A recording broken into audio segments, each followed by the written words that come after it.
आज पीएम किसान योजना को नहीं एमती एक बड़ निष्पत्ति होईची जहाँ शुणी लक्ष लक्ष चाषी आश्चर्य हो जाउछंती। केही कहउछंती योजना बंद हेब तो केही कहउछंती टंका बढ़िबो, किंतु सतरे कौन घटिची ताहा जानिबा पूर्वरु जदि आपण सरकारी योजना और समस्त नुआ अपडेट सबुठारु प्रथमे पाइबाकु चाहुछंती ताहाले आम चैनल को एवं सब्सक्राइब करंतु एवं बेल आइकन को निश्चय दबांतु। एबे आसंतु मुख्य खबर को। वीडियोर शेष 30 सेकेंड रे मु सही बड़ निष्पत्ति कहबी, तेणु वीडियोटी को शेष पर्यंत देखंतु।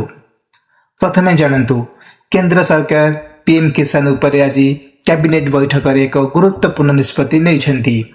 एहा परे देशर कोटि कोटि चाषी मध्य रे चर्चा आरंभ हो जाइछि। एबे जानंतु सही बड़ निष्पत्ति।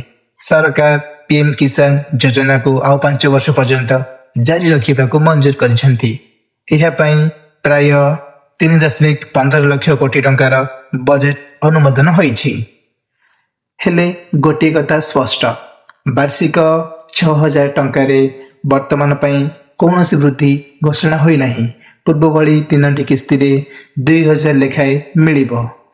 एही अपडेट उपरे आपण मानक मतामत कौन कमेंट रे निश्चय जणांतु। एभली सरकारी खबर सबुठारु प्रथमे पाइबा पई चैनल को सब्सक्राइब करंतु। धन्यवाद।